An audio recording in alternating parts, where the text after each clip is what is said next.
안녕하세요. 서울대학교 병원 건강톡톡 비만 1편 진행을 맡은 가정의학과 교수 권혁태입니다. 여전히 비만을 미용 차원의 문제, 개인의 의지 문제로만 보는 시각이 많습니다. 하지만 비만은 개인의 건강을 위협하고 또 생명을 위협하고요. 사회를 병들게 하는 질병입니다. 또한 개인의 의지를 넘어서 환경의 영향을 굉장히 많이 받기도 하고요. 이제 비만에 대한 시각을 좀 바꿔야 될 때가 아닌가 싶은데요. 이래서 저희 서울대학교 병원 건강톡톡에서는 비만 관련돼서 앞으로 3부에 걸쳐서 이야기를 해보도록 하겠습니다.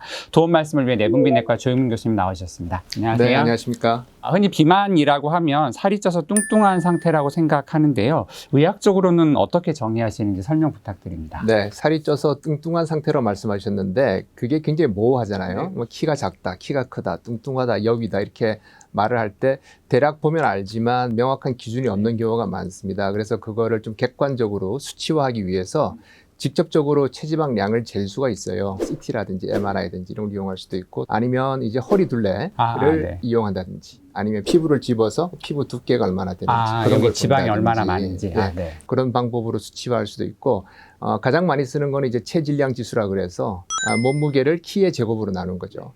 계산기가 필요할 겁니다. 네. 좀 전에 말씀하셨듯이 그 비만 기준으로 네. 체질량 지수, 그 BMI를 제일 많이 쓰고 있는데 그 특별한 이유가 있나요? 특별한 이유는 없고요. 체질량 지수라는 걸 이용해서 가장 많은 연구가 이루어지다 보니까 이제 그 지표를 많이 쓰게 되는데, 중요한 거는 뭐냐면 측정하는 돈이 한 푼도 들지가 않아요. 키하고 몸무게만 알면 되기 때문에 쉽게 계산을 할 수가 있습니다. 그리고 미국하고 유럽 이런 데들하고 우리나라하고 그 비만 기준이 조금 다른 걸로 알고 있는데요. 네. 그 이유가 특별히 있을까요?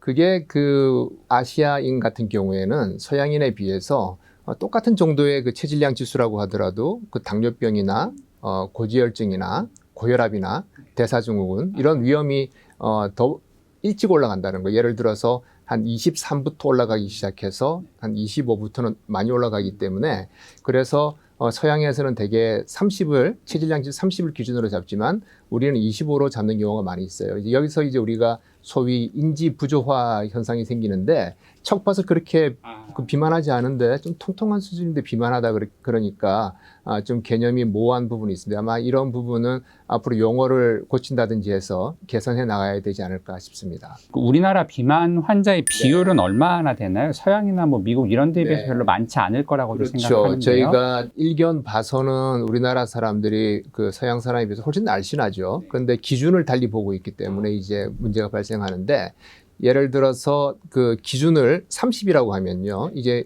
그 서양에 쓰는 기준인데 미국 사람들은 30%예요.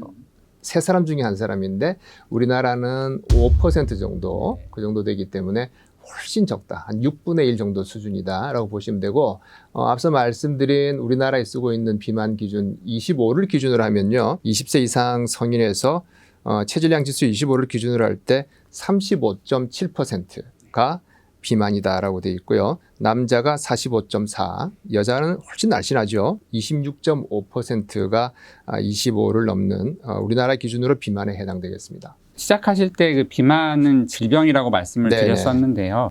구체적으로 비만이 우리 건강에 어떤 안 좋은 영향들을 주는데요? 네, 비만과 관계되는 합병증이 워낙 많다 보니까 이제 가장 잘 알려져 있는 것이 당뇨병이죠. 그리고 고혈압, 고지혈증. 요 세 가지는 또 심혈관 질환의 위험 인자잖아요. 심근경색, 뇌경색, 그리고 말초혈관 질환, 말초동맥 질환, 이런 부분들이 잘 생길 수가 있고, 또 하나 중요한 건 뭐냐면 암이 또 잘 생긴다고 알려져 있어요. 그래서 아주 그 절대적인 수치 자체는 크지는 않지만 그래도 암의 위험을 높이고, 수면 무호흡, 기타 등등 거의 만병이 다 생길 수가 있고, 또 그 많은 무게 때문에 관절이 아프다든지 이런 부분들도 생길 수가 있죠. 여러 가지 문제를 야기하네요.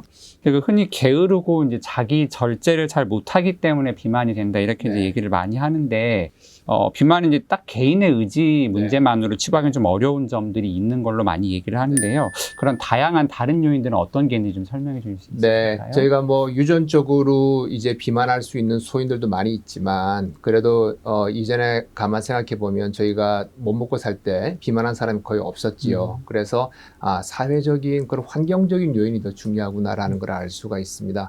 첫 번째 제가 생각하고 있는 거는 이제 현대화인데,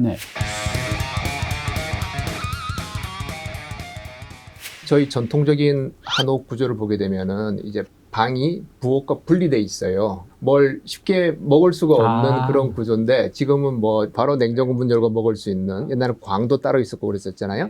그 다음에 우리나라 야식 문화 대단합니다. 배달 문화. 배달하면 다 옵니다. 그런 부분들이 있고, 인스턴트 식품들 많고요. 운동을 안 하죠. 옛날에는 웬만한 거리 걸어 다녔는데, 버스, 지하철, 자가용, 에스컬레이터, 뭐 이런 것 등등 해서 운동을 안 하게 되는 요인들이 또 중요한 것 같고요. 그리고 현대 사회에서 스트레스를 많이 받고, 그리고 또 우울증 이런 것들이 있을 때 또 이런 부분이 또 폭식을 하게 되는 것과 연결되는 경우들이 흔히 있어서 이 모든 것들이 종합적으로 작용하는 것 같습니다. 비만을 일으킬 수 있는 여러 가지 원인 설명해 주셨는데요. 그러면 비만을 치료하는 방법에는 또 어떤 것들이 있을까요? 식이요법, 운동요법을 해라 하는 거는 정말 옛날부터 네. 교과서에 적혀 있는 내용인데 잘 안 되죠. 예, 보통 의지로 잘 되는 게 아니고 그래서 기술이 필요합니다. 그래서 의료진과 상담과 교육을 받으셔서 네. 좀 기술적으로 접근해 보는 그런 방법이 필요하겠고요. 그래도 안 되면 우리가 약물요법을 네. 시도할 수가 있고요. 그래도 안 된다. 그러면 가장 강력한 것이 수술이지요. 말씀하신 대로 식이요법, 그리고 약물요법, 수술까지 세 가지 생각할 수 있을 것 같은데 구체적으로 어떤 기준으로 선택을 해야 되는지, 그리고 각각 방법의 효과는 어느 정도 차이가 나는지 이런 게 또 좀 궁금해지는데요. 일단 단계적으로 접근하신다고 보시는 게 좋을 것 같습니다. 그래서 먼저 식이요법, 운동요법 시도해보고 약물요법으로 가고 안 되면 수술적인 치료법으로 갈 수가 있겠지요. 효과가 어느 정도냐 하는 것인데, 자, 100kg이 나가는 사람이 있다고 볼 때 우리가 식이요법, 운동요법을 하게 되면 일반적으로는 한 5kg 정도 빠져서 95kg 정도 된다. 만족을 못 하시는 분이 많아요. 약물요법을 식이요법, 운동요법에 추가를 하면 대개 추가로 5kg가 더 빠져서 한 90kg까지는 가겠다. 요새 주사 제제 같은 경우에는 한 85kg까지도 빠지겠다. 그 수술 같은 경우에는 뭐 이런 걸 안 해도 한 30 내지 40kg 정도까지 빠질 수 있으니까 100kg인 사람이 60kg이나 70kg까지는 가볼 수는 있습니다. 근데 물론 수술하고 나서 또 그 식이요법, 운동요법을 잘 따르지 않으면 이런 분들도 체중이 다시 증가되긴 합니다. 물론 수술 전만큼 찌진 않지만은 그래도 처음에 빠졌던 체중에서 상당 부분 다시 회복되는 수가 있습니다. 앞서 이제 우울증 또는 뭐 네. 섭식장애 이런 것도 비만의 원인이 될 수 있다고 말씀을 해주셨는데, 뭐 제가 듣기로는 이런 경우에는 이제 일반적인 단순한 식사요법이나 뭐 운동치료 이런 것만 가지고는 효과 조금 기대하기 어렵다고 들어서요. 더 자세한 설명을 듣기 위해서 이제 정신건강의학과 윤재현 교수님을 모셨습니다. 교수님 안녕하세요. 안녕하십니까. 네, 정신건강의학과 전문의인 윤재현 교수입니다. 네. 섭식장애, 그 중에서도 이제 폭식장애가 비만과 관련이 있다고 하는데요. 어떤 질병인지 좀 설명 부탁드리겠습니다. 예, 그러니까 섭식장애 중에서도 폭식장애라고 하는 것은 그 질병명에서 얘기하고 있는 것처럼 폭식이라는 행동이 주된 요소가 되는데요. 폭식장애라고 하는 것은 인지적으로 내가 먹는 행동을 멈출 수 없다고 느끼는 것과 더불어서 너무 빠른 속도로 먹게 되는 것이 한 가지가 있고, 그 다음에 정말로 배가 빵빵할 정도로 일반적으로 편안할 때 먹지 않는 정도로 그렇게 먹게 되고, 이러한 것들이 이제 진단적으로는 일주일에 한 번 이상 이제 최소한 3개월 이상 지속적으로 나타나고, 이러한 폭식 행동의 지속이 자기 자신에게 어떤 연유로든 굉장히 스트레스를 주고 생활의 만족도에 지장을 줄 때 그런 정도로 폭식 장애를 정의 내릴 수 있을 것 같고요. 처음에는 거식 증상에서 시작을 했다가 어차피 그렇게 과도하게 굶는 거식 행동은 지속적으로 유지될 수 없기 때문에 결국은 폭식으로 변화하는 양상으로도 나타나는 것으로 보입니다.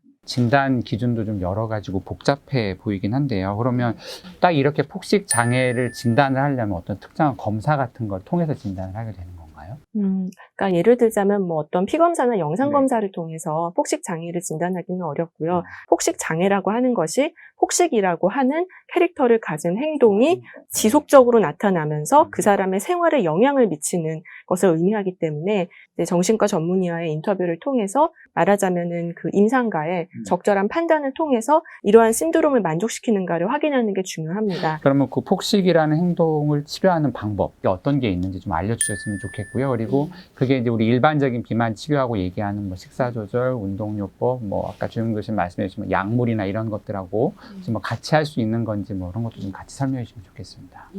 그래서 일반적으로 이제 치료적인 부분에 있어서 소위 이제 인지행동 치료라고 하는 방법을 이용을 해서 식이 행동을 적절히 조절하고 효율적이지 않은 폭식 행동이라고 하는 식이 패턴이 스스로 스트레스를 느낌에도 불구하고 유지되는 데는 거기에 동력을 제공하는 어떤 요인들이 있겠죠. 예를 들면 스트레스 관리의 어려움이라든지 그런 것들에 대해 적절한 대안을 찾지 못할 때 고통을 느끼지만 폭식을 통해서 일시적으로라도 나는 좀 숨을 쉬는 것이 필요해라고 느끼는 경우가 있을 수 있기 때문에 행동 자체에 대한 접근과 그 행동의 유지 지속에 기여하는 동인들을 적절히 관리하는 게 필요하겠습니다. 1차적으로는 식사를 좀 규칙적으로 하는 것이 좋다. 그 다음으로는 식사 자체는 그렇게 조금 규칙적으로 하면서 습관을 들여나가는데 폭식 행동을 어떻게 할 것인가. 거기에 대해서 인지행동 치료의 이제 ABC 모델을 여기에도 적용을 할 수가 있습니다. 내가 폭식이라고 이제 규정하는 그 활동이 주로 어떤 상황에서 나타나는가, 어떤 뭐 환경적인 부분, 어디에만 가면 난 많이 먹게 돼. 그런 부분이 있을 수도 있고요. 아니면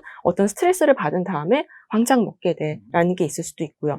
가능하다면 치료자의 도움을 받아서 나의 생각과 감정을 관찰해보고 그리고 행동의 측면을 좀 잘 관찰해서 기술해보는 그런 객관화하는 측면이 도움이 될 수 있습니다. 특히 이 중에서 감정을 관리하는 것과도 연관되어 있겠지만 심리적인 작업을 통해서 과도하게 나 자신이나 다른 사람이나 세상에 대해서 내가 나를 약간 비효율적으로 만들 수 있는 어떤 왜곡된 그 가설적인 구조를 가지고 있다면 그런 것들을 교정하는 것도 도움이 될 수 있겠습니다. 지속적으로 그런 과정을 해나가면서 좀 더 효과적으로 체중을 정상화하는 데 도움이 되고 유지 가능하고 재발을 방지하기 위해서 재발이라는 것이 폭식행동의 재발이든 체중이 다시 급증하는 것으로의 재발이든지 간에 조금 더 안정적으로 유지해 나가는데 도움이 될 수 있겠습니다.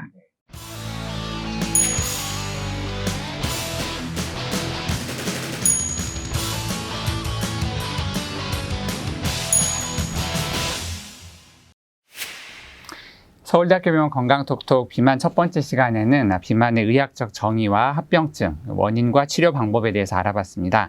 다음 시간에는 비만의 치료 방법 중에서 식사요법 그리고 약물요법에 대해서 얘기해 보도록 하겠습니다. 지금까지 진행의 권혁태, 도움 말씀의 서울대학교 병원 내분비내과 조영민 교수님, 그리고 특별 출연의 정신건강의학과 윤재현 교수님이었습니다. 감사합니다. 건강하십시오.